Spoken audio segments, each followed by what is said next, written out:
오늘 우리가 함께 읽는 말씀은 시편 31편 말씀입니다.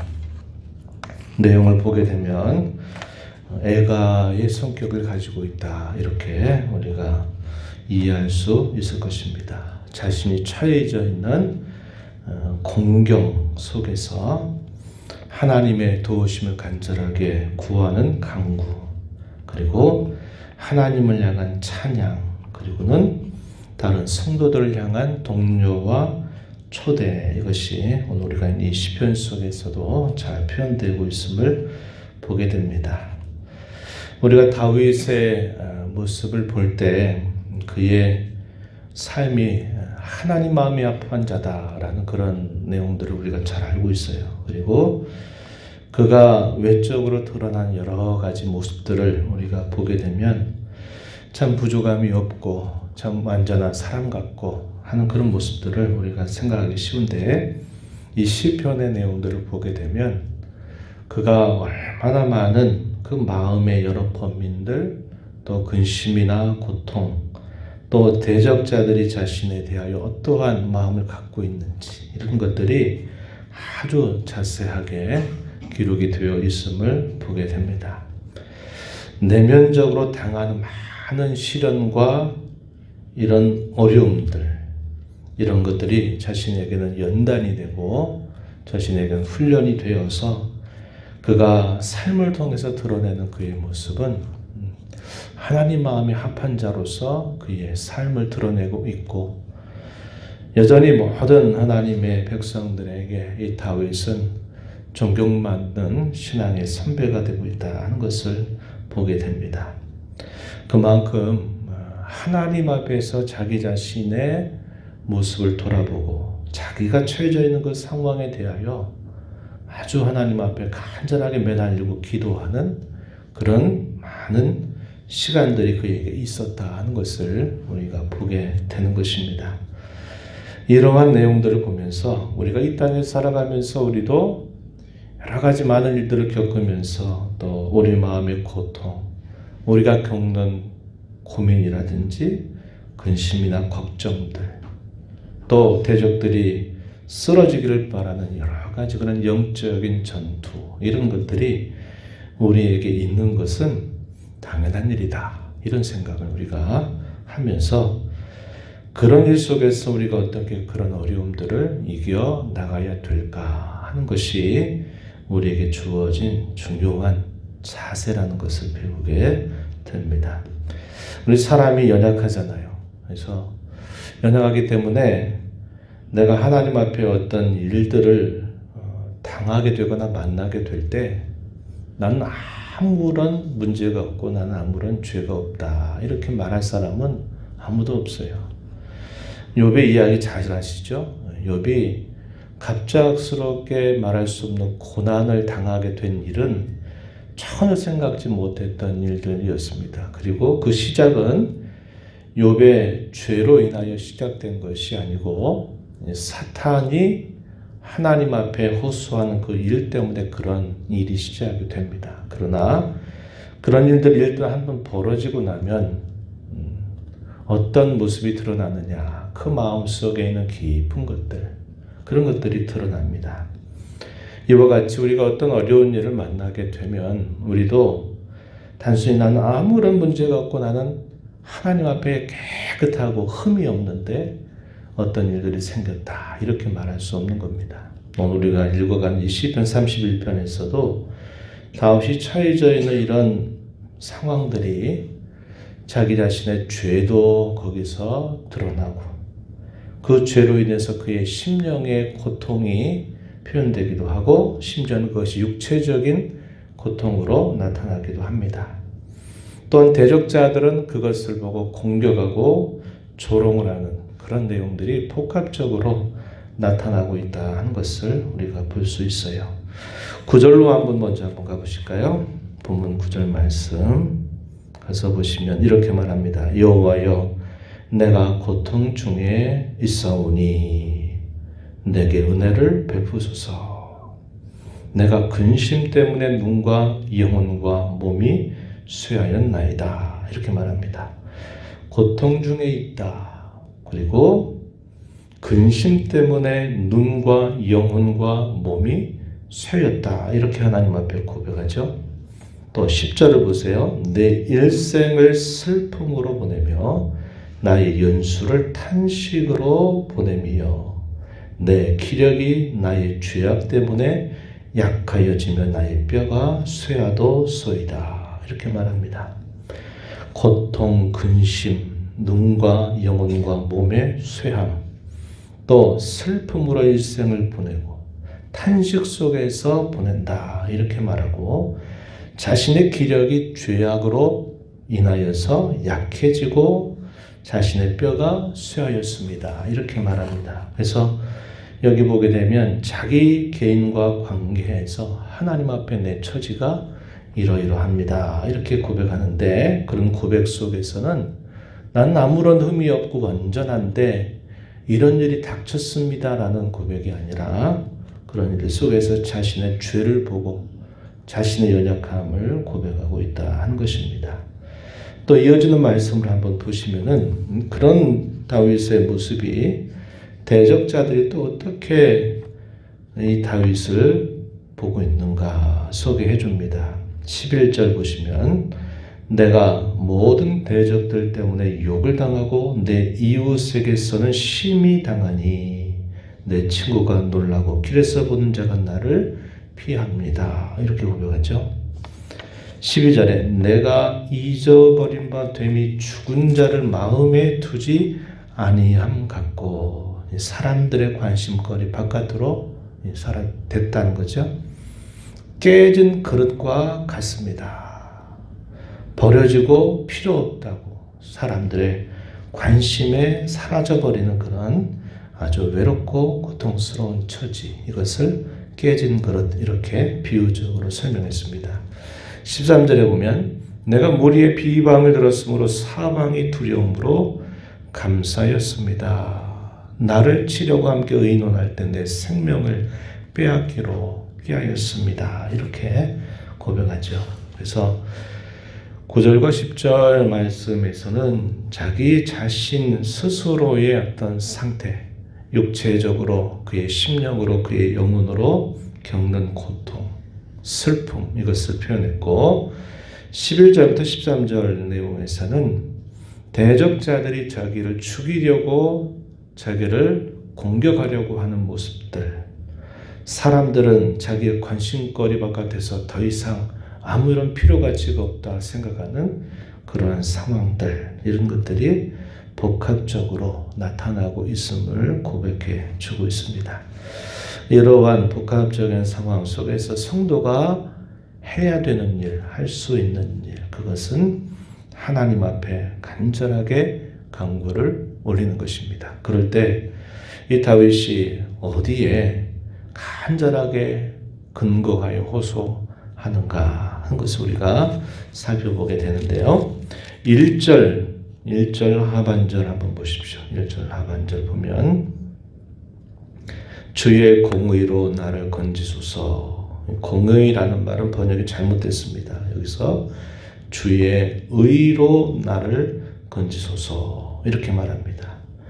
주님의 의로우심, 이것은 변치 않는 하나님의 약속에 근거한 주님의 성품을 표현하는 말입니다. 그래서 주님의 의로우심으로 나를 건져주소서 이렇게 표현했어요. 또 3절로 한번 가서 보시기 바랍니다. 3절에 보면 중간 부분에 이렇게 표현했어요. 그러므로 주의 이름을 생각하셔서 나를 인도하시고 지도하소서. 주의 이름으로 말미암아, 주의 이름, 여호와 하나님, 엘샤다이 하나님, 하나님의 이름을 거시고서 내가 너희에게 이러이러한 자다라고 소개하는 그 하나님의 변치 않는 이름에 근거하여 호소를 올리죠. 7절로 한번 가서 보시기 바랍니다. 7절 보면 주의 인자하심을 기뻐하며 즐거워할 것은 이렇게 표현하죠. 주의 인자하심, 이것도 주님의 변치 않는 사랑, 언약에 근거한 사랑, 거기에 근거하여서 하나님 앞에 간구를 올리고 있다 하는 겁니다. 7절 8절 말씀 계속 이어서 보시죠. 주의 인자하심을 내가 기뻐하고 즐거워하는 이유는 이 말입니다. 주께서 나의 고난을 보셨습니다. 보시고 환난 중에 있는 내 영혼을 아셨습니다. 보시고 아셨고 8절 보면 나를 원수의 수중에 가두지 아니하셨고 내 발을 넓은 곳에 세워 주셨기 때문입니다. 이 말입니다. 원수들에 쫓기게 되면 숨을 곳 요새를 찾아다닐 수밖에 없는 거예요. 그런데 뭐라고 고백한 겁니까? 넓은 곳에 세우셨다. 이 말은 원수들의 이런 쫓김으로부터 하나님이 나를 벗어나게 해주셨다 하는 것을 이렇게 표현하고 있는 겁니다. 자신의 지나왔던 삶을 돌아보니까 자기가 고난 가운데 있을 때 하나님은 자기를 보셨다고 이야기하죠. 환난 중에 자신의 영혼이 빠져 있을 때 그것을 알아주셨다고 말합니다. 그리고 원수들의 수중에서 건져주셔서 넓은 곳에 나를 세워주셨기 때문에 내가 주님의 인자하심을 기뻐하고 주님의 인자하심을 나는 즐거워합니다. 이렇게 표현하고 있는 말이에요.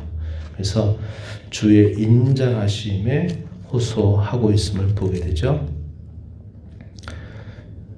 우리가 읽은 말씀들 중에서 또 16절 말씀에 보면 하반절에 또 그렇게 말합니다. 주의 사랑하심으로 나를 구원하소서.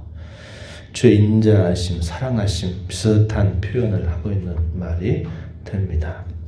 19절 가서 보면 또 이렇게 말했어요. 주를 두려워하는 자를 위하여 쌓아두신 은혜. 쌓아두신 은혜. 누구를 위하여? 주님을 경외하는 사람을 위하여 은혜를 많이 쌓아두셨다. 이렇게 말합니다. 은혜를 주시려고 마치 준비해서 기다리시는 그 하나님의 성품, 이것을 말하고 있어요.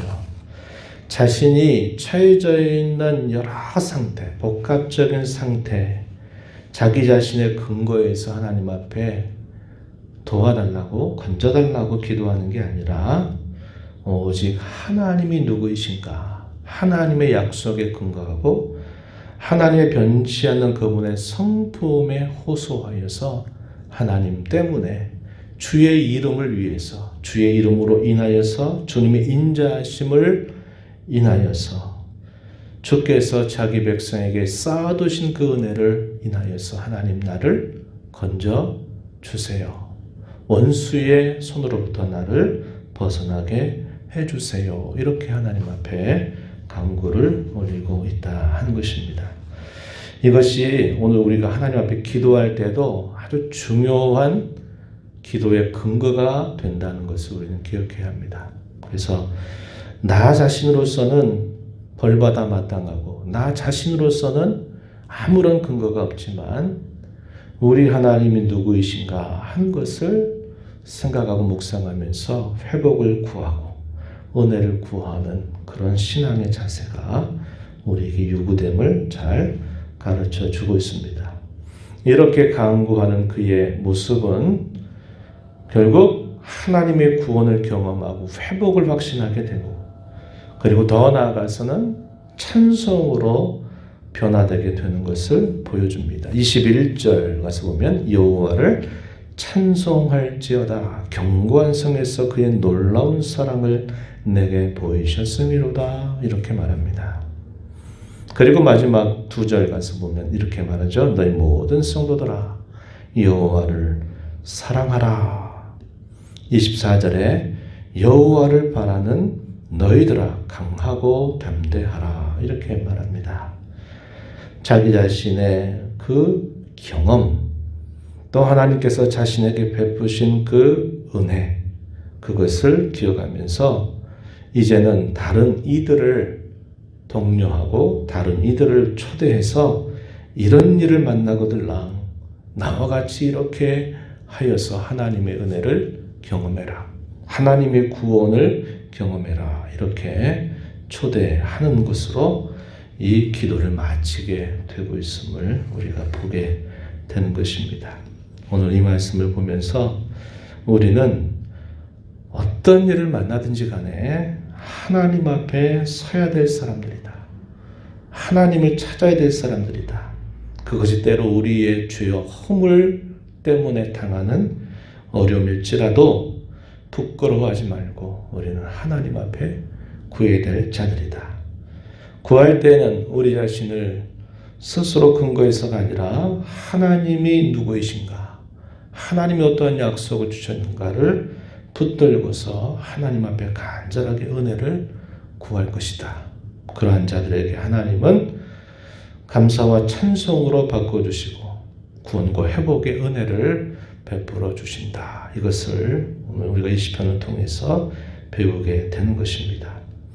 오늘도 이 말씀 우리 마음에 기억하면서 이하로 남은 삶을 내가 하나님 앞에 언제나 서리라, 하나님 언제나 찾으리라, 구하리라 하는 이런 결단을 가지고 우리에게 베푸신 하나님의 크신 은혜와 구원의 손길을 경험하며 찬송하는 저와 여러분이 되기를 진심으로 바랍니다. 하나님 아버지 감사합니다. 이 새벽 시간에도 저희들을 깨워주셔서 오늘도 생명을 주시고 복 주신 아버지 앞에 나와 찬양을 드리며 말씀에 귀를 기울이게 하시고 또 말씀에 의지하여 하나님 앞에 간절하게 은혜를 구하면서 또 이 하루를 시작하게 하신 것을 감사드리옵나이다.